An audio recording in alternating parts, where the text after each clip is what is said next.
जय माता दी दोस्तों। तो दोस्तों आज है 14 सितंबर और दिन है शनिवार का। और आज देख सकते हैं माँ गिरजा देवी के मंदिर में जो कल शाम के टाइम में पानी आ गया था वो अभी पानी थोड़ा कम हो चुका है। देख सकते हैं अभी इतना कम नहीं हुआ, अभी थोड़ा कम हो चुका है।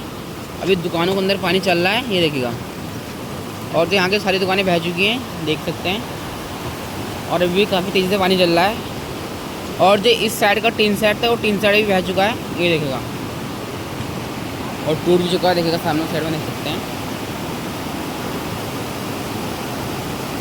और सामने में गिरजा जी मंदिर, और आज मंदिर बंद है। और जब खुलेगा आपको बता देंगे हमारी वीडियो में। तो मिलते हैं आपको नेक्स्ट वीडियो में। जय माता दी।